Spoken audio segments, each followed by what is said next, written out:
mangwanani akanaka vana vaMwari. Mangwanani akanaka vana vaMwari. Toda kutenda Mwari nemangwanani akanaka zvakadai. Akatichengeta mukati mevhiki.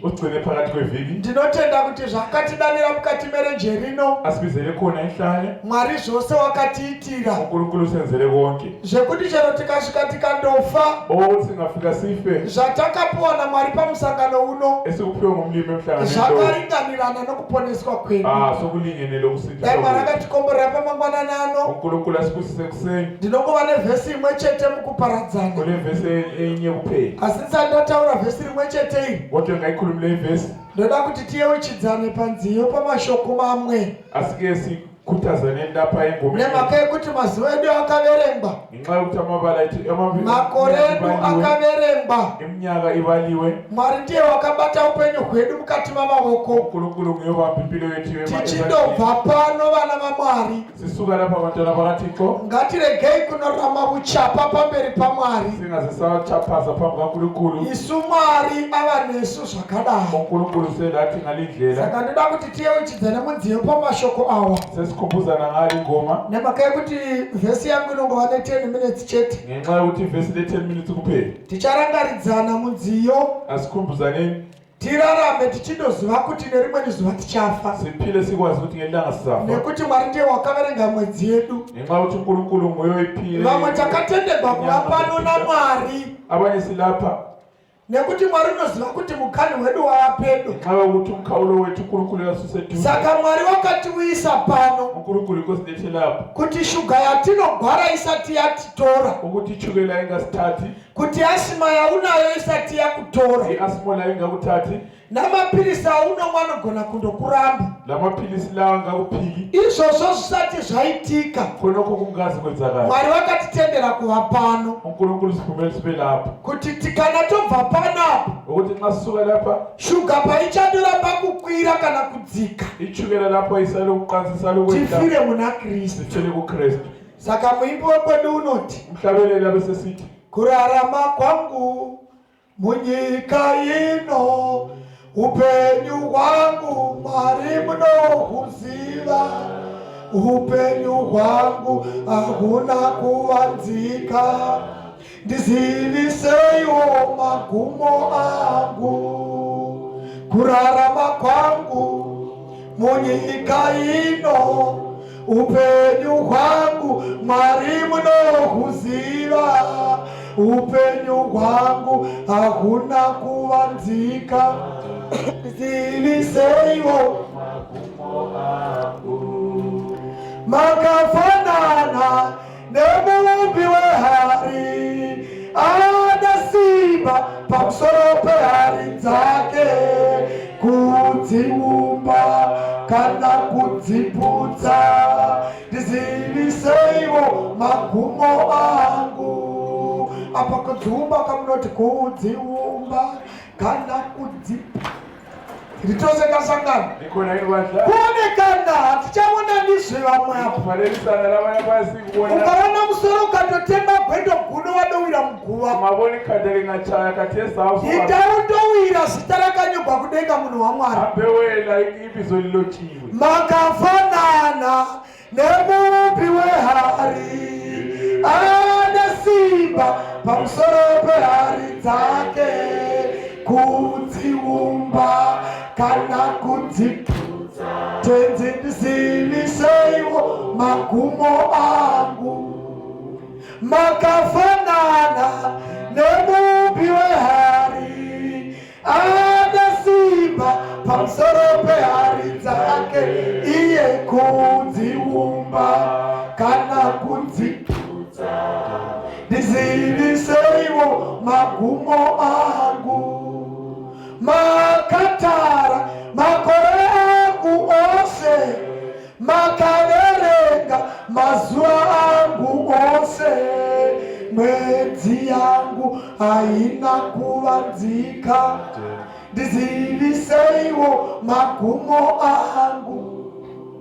Makatara makore angu ose, makaverenga mazuva angu ese, mwedzi yangu haina kuvanzika, ndiziviseiwo magumo angu.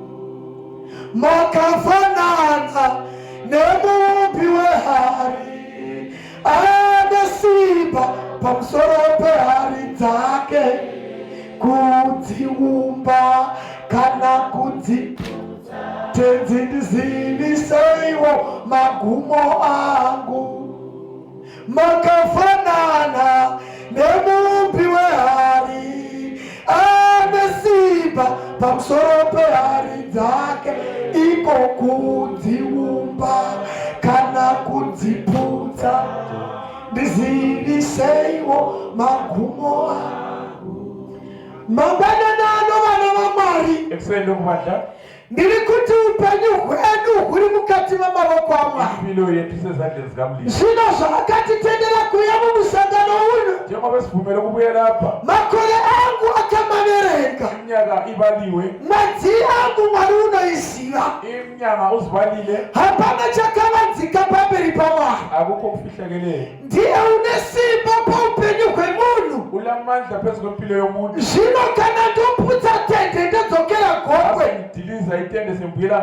hana yangu haingarori, hatingafundisiki nadhiabhurosi pamatambudziko.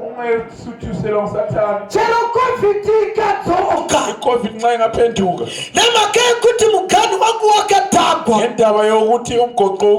iko kamubhaniro kamunako mhayaka, madhokota akati hazvichadzokeri sure. Mwari ndiye wakabata upenyu, hazvina mhosva. Upenyu hwangu huri mumavoko aMwari. Ndiye wakandiumba, kana atendera kuti upenyu hwangu hutsakatike. Nashoko randawa pamusangano wamatumba, zvakaringana zvakadaro. Pavhesi ya 12 pachapter 2 dzaMateo, vhesi inoti panapa, vakati vanyeverwa pakurota naMwari kuti varege kudzokera kuna Herodhi, vakaenda kunyika yavo neimwe zhira. Vasvika Bhetelehema, mwana vamuvona, zipo vabvisa, kwaimbwa mumba maiva naJesu, minamato yaitwa mumba maiva naJesu, chiso chamambo vachivona. Vhesi inoti pakati peusiku, Mwari wakataura navo pakurota, akati maita zvakanaka, zvamakabva mabvazuva, mukauya kuzovona mwana, zipo mukabvisa, makaimba, mukapemberera mwana, Mwari akafora kudenga, nazvakanga zvaitika Bhetelehema. Mwari wataura navo usiku, ndakakuvonai muchiuya, ndikavona zvose zvakaitika, kunamata makanamata, kuimba mukaimba, vhesi mumba mumwana ikavuka. Mwari ndokuvanyevera usiku, namhaka yezvamaita zvakanaka izvi, kana paitsa utunga hwatsvuka, mava kuda kudzokera mabvazuva, kana mabvisa matende, kana modzokera, ndakuvonai mavata usiku hwose, asi zvino modzokera.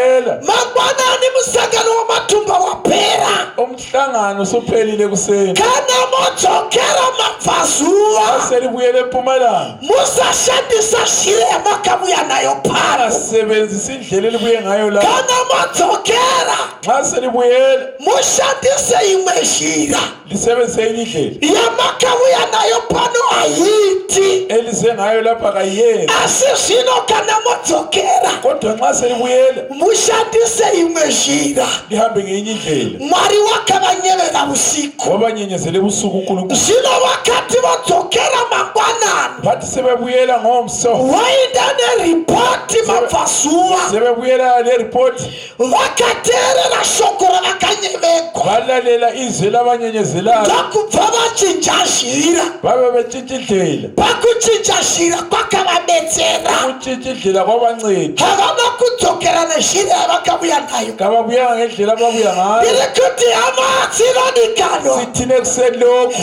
mabvasuva takabvako eMpumalanga savela khona ndokubva tauya pamusangano wamathumba sabe emhlanganweni lapha vhiki yose tiri pano iviki yonke iphele lapha pane zvizhinji zvatakanyevekwa namwari ngesinkunyenyezelo uNkulunkulu takauya pano nedzimwe shira sibuye lapha ngezinye indlela handiti pakati pevhiki takanyevekwa hathi phakathi kweviki sinyenyezelo tikati chegumi hachidliwi sasita sisadlo kwethu handiti pakati pevhiki takanyevekwa phakathi kweviki sitsheliwe zvikadzi tisarova vakadzi singachaya abafazi handiti pakati pevhiki takanyevekwa phakathi kweviki sitsheliwe zvikadzi mupopwe hwakaipa singagqoka amanamkheni handiti mayuthi makanyevekwa hathi mayuthi litsheliwe zvikadzi musadanana nevasikana vasiri vechechi kuthiwa lingageli ngendlela eligela handiti ngayo pakati pevhiki takanyevekwa phakathi kweviki sitsheliwe zvikadzi tinokangamwira vatine mhosva navo siye kona ukubuyisana labantu handiti pakati pevhiki takanyevekwa phakathi kweviki sitsheliwe zvikadzi titendere vana baba vari pofadze vana vavo sihlonipho baba babusisa abantwana babo handiti zvose zvakataugwa izvi konke kukhulunyiwe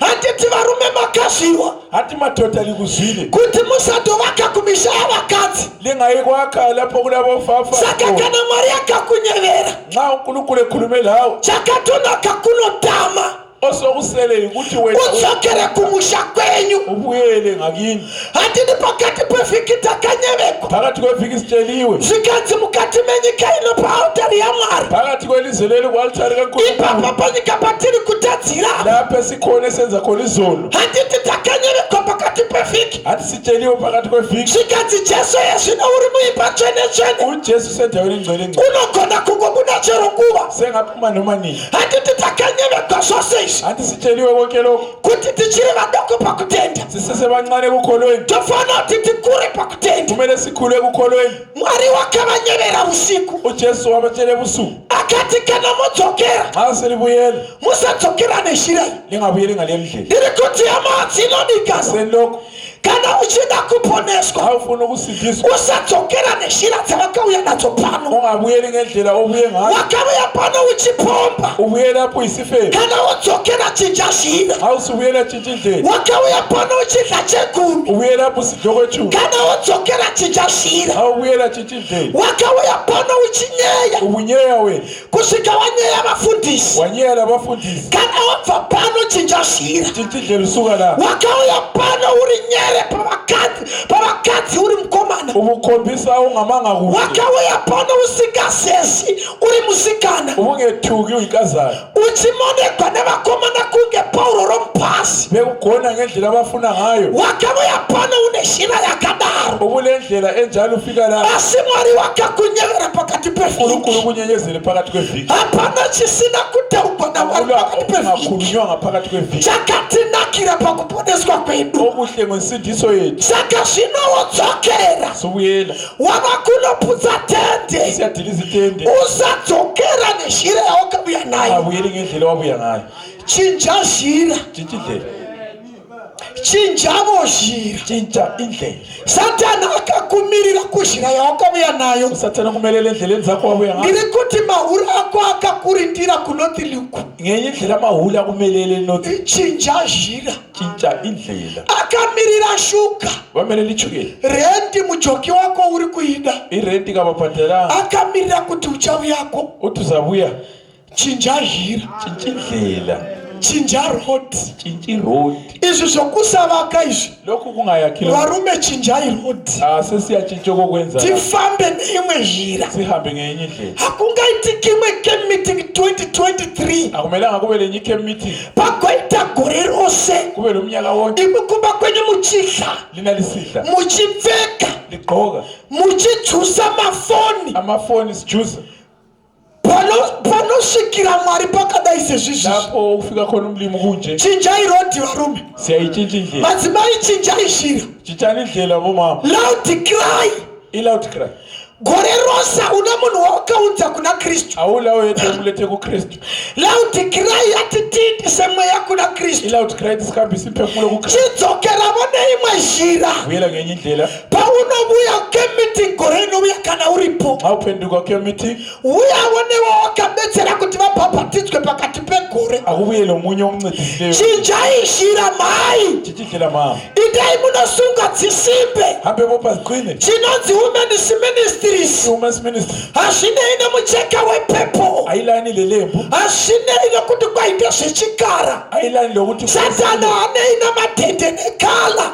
Satana yalani la. Chinonzi women's ministries. Women's ministries. Ndachakuti kana unga uchiramba basa muchechi. Tusali umsebenzi. Kana wabva pano. Awusuka la. Idade imwe njira. Hamba ngenye indlela. Kana pashaikwa muparidzi. Akuswelakala umthuma. Ingama erita. Hamba kuma elder. Mati wa mama kashara hapana. Uthele mkhethile. University ndaro. Mina ngiliverse. Ndipei yeyo maridzo yacho. Celani veli. Mati muyimbisa hapana. Ndithe uhlabelisa. Rekai ndiyimbise. Ngilani hlabelisa. Sunga idzisimbe mai. Bopha ziqine mama. Rekai kuva mphende pakutenda. Akwekele. Zvose uchikota ugoni. Wonke uthi. Unenge wativurayira department. Kulele department. Chinonzi women's ministries. Women's ministry. Loud cry. Loud cry. Kuudza mweya kuna Kristu. Imuletha moya kuJehova. Saka indai neimwe njira. Ahamba ngenye indlela. Ndaivo mundobata basa. Hambani bamba umsebenzi. Nepamunogona napo. Lapho likwanisa ngakhona. Loud cry. Loud cry. Vakomana vosumuka. Bafana nxa selisukuma. Vasikana vochinga. Sukumani makazana. Vanamai vopenga. Omama besenza okungajwayeleka. Basa ropera. Umsebenzi uphele. Toinda kumusha. Siyekhaya ezulwini. Vakanyevegwa pausiku.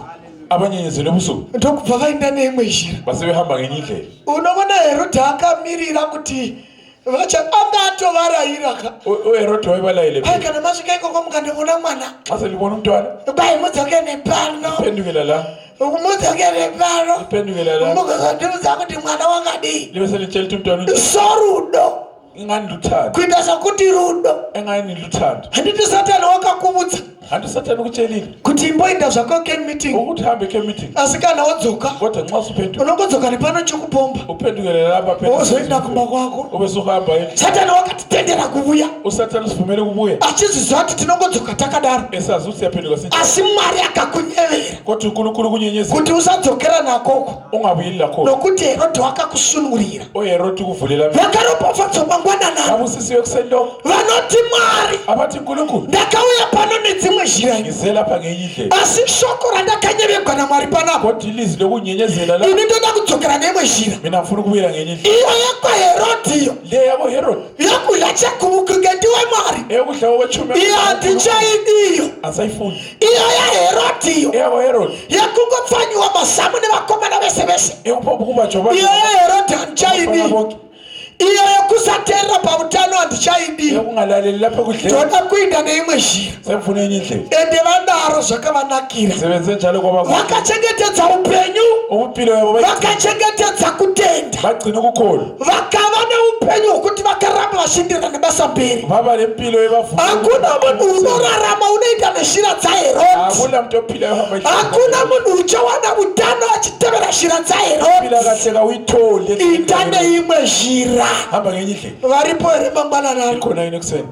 vanoti Mwari abati bona ini ndakauya pano neimwe njira mina ngabuya ngayinye indlela pandakatouya Herode wakandiraira uHerode wangitshela akati kana wodzoka uye nokuno awusupende kubira zvino Mwari zvamakandiraira pamusangano nkulunkulu njengoba sunitshela ina atidi kudzokera nenjira yandakauya nayo mina kanisafuna ukuphindela ngaleyo ndoda kuti tiinde neimwe njira ngifuna ukubuyela ngenye indlela asi zvakakosha futi okuqakathekileyo njalo ndezvekuti vachenjeri ava yikuthi laba bahlala pavakanye vegwa usiku lapho benyenyezela chakanyanya kuvabetsera okwabanceda kakhulu ndechekuva kuti kovhoisi iri rataura usiku nderani ikuzwa izwi lakhuluma izvozvo zvakanyanya kuvabatsira lokho kwabanceda kakhulu vakava kuti emahwi tinombosimawa ngenxa yokuthi amazwi yawo yesu asi iri hwi ratitaura neswi kodwa leli likhulume lathi harizi ihwi nje azijwayelekanga vakaropafadzwa mangwananano vamosise ekuseni lo vachati kana vodzokera abantu nxa bebuyela havana kuona pastor mbofu ababonanga upastor havana kuona maigwedeni ababonanga umayigwedeni havana kuva kutaura kwamaichuma ababonanga umayishuma pamusangano uno emhlanganeni lo vakava kutaura kwamwari chaiye yesu kukhuluma kuka saka vachadzokera nezhira yaherode abazabuyela ngendlela kaherode devakava mahwi avanhu ngabazwa amazwi abantu asi vakava kutaura kwamwari kodwa bezi kukhuluma kwakho jehova havadzokeri nezhira yavakavuya ababuyela nayo ngendlela ababuya ngayo vanodzokera neimwe zhira bazabuyela ngenye handizvi kuti pakati pemusangano pavhiki apa asazi phakathi kwevhiki lapho iwe wakahwaihwirani uzwe izwi likabani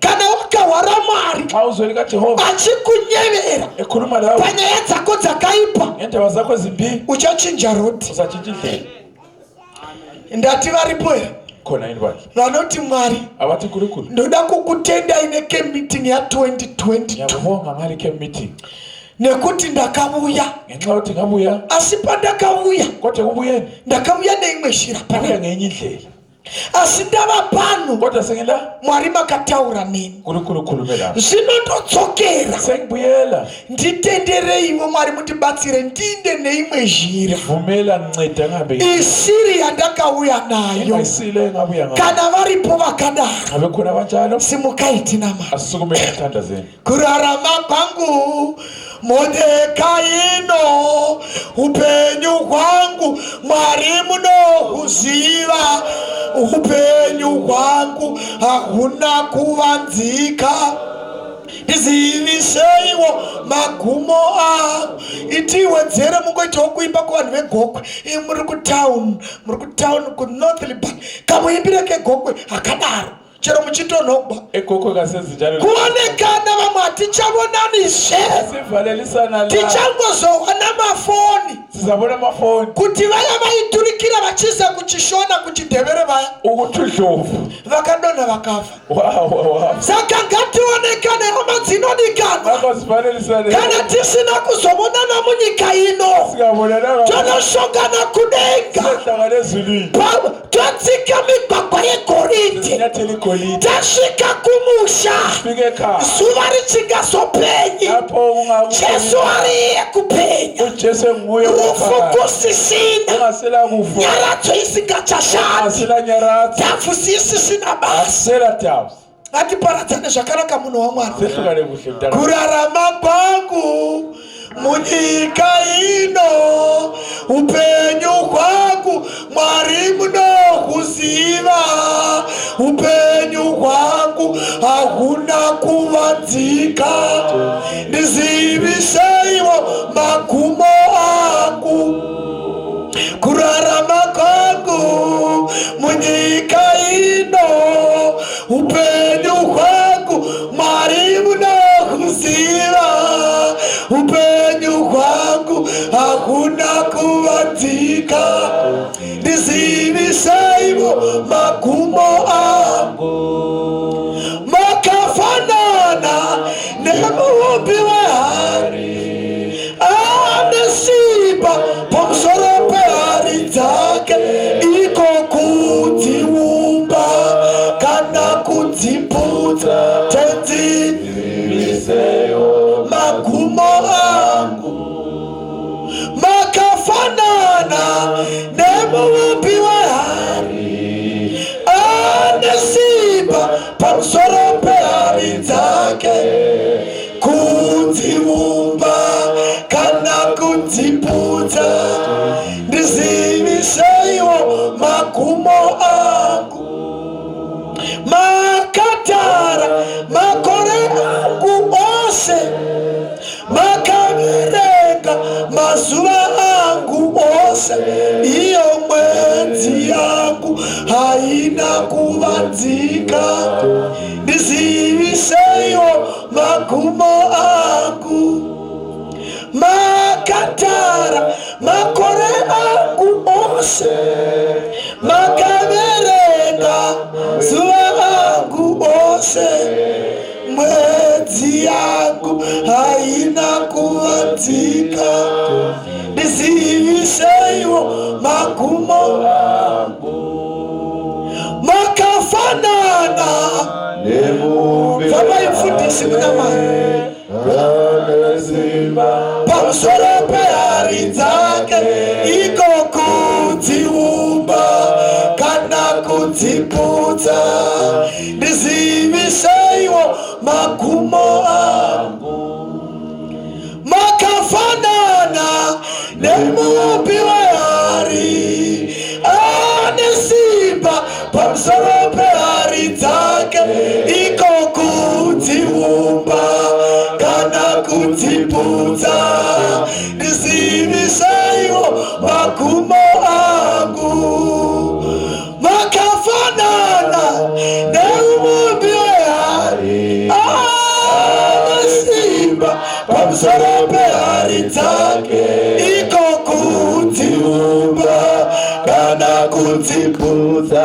Teti ndiziviseiwo magumo angu, kuinda uku makafanana nemuumbi wehari ane simba pamusoro pehari dzake, iko kudziumba kana kudziputsa.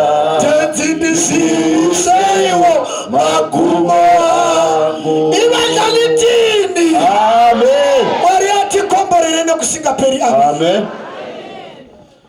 Baba vedu vari kumusoro kudenga nepano pasi. Ndimi Mwari kubva kare nekusingaperi.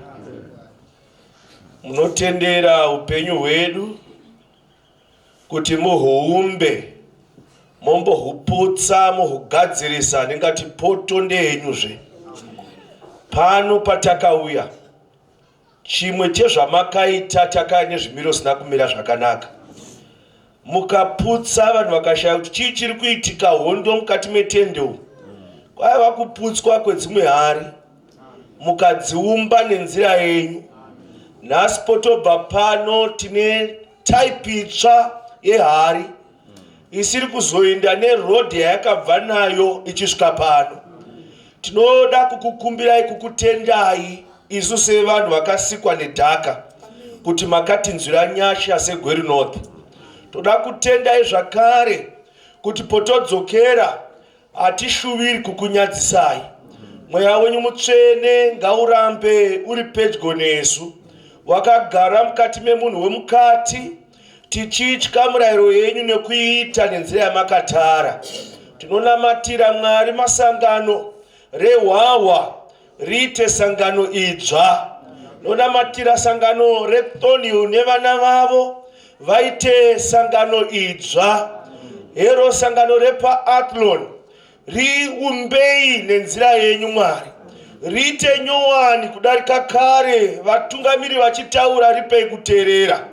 Hero sangano repaNorthly tinonamatira hutsva Mwari hwekukweshwa ngura yabva, iite sangano rinokufadzai. Manyai pasangano reRichmond, sesva vadiki Mwari yabva mumapampa, itenderei kumhanya ichidla mapfupa, ikufadzei pakuita kwayo. Mwana wedu wakasika wakura Brackenhurst, ivaiwo naye. Poburuka gomo, vanhu vamuone kuti zhira yari kufamba naye hatina kuijaira, yava nzira itsva. Ivai nevatungamiri vose veGweri North, varopafadzei tikweve pamwe chete, sijabule sonke. Umsebenzi wake uwe ngumsebenzi wami, uwe ngumsebenzi wetu sonke.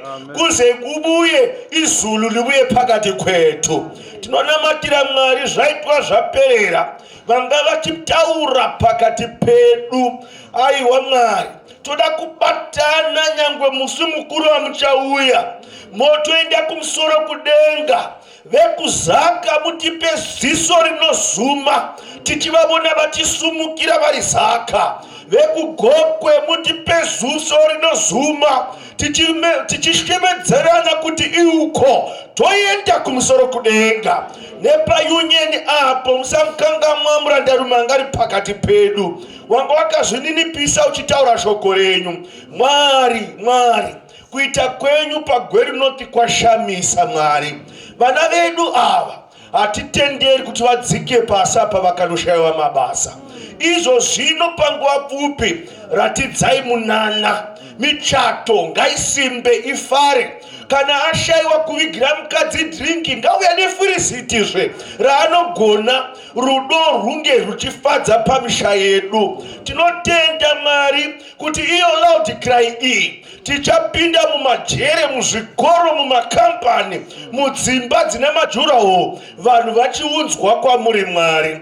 Give us a brand new district. Patinodzika rodi yava itsva, fambai nesu. Panguva ino titenderei kubva pano tine mufaro unogara nekusingaperi. Tichafamba tichibva pano mota imwe neimwe, dzimwe dzakadzimwa kwevhiki yose, ngaimuke nezita raJesu. Dzifambe, hatidi kuponcherwa. Tinoda kusvika kumbazve nenga kuti tati Neimwe. Toda kunamatira kuti pashayikwe nzira pama 10 off apa patinomira parodi kana tiburutsa shamwari hatishuwiri kukuwara. Tinonamatira kuti tingosvika kumba zvakanaka. Tizadzei nyasha dzenyu mutite zvakanaka. Vari kuinda Zaka kure, vari kuinda Gokwe kure, vari kuinda Pakwekwe, fambai navo vasvike munyasha dzenyu. Pane vatataka kemba navo vari kuti vasvika pano vari kupfuurira kunobata mabasa mangwana. Tinoda kuti vasvike vachinoshanda, competence inge iri pamusoro. Tinonamatira Mwari kuti patinobata basa makambani umo pati nyange vakatidzinga vashayiwe replacement. Nengari kuti we are the best wherever we go. Tiitirei nyasha Mwari. Tinonamatira kuzvininipisa kwatinoshandira vazive kuti tiri vanhu vanotya Mwari. Tinonamatira patinoshandira nemusi weSabata vazive kuti hatishandi. Izvi ndizvo zviri pakati pachena, zhira itsva yakurwa pano. Chitiitirai nyasha, tingangoswera chinamata nekunakirwa kutaura nemwe nekusingaperi tanamata. Amen.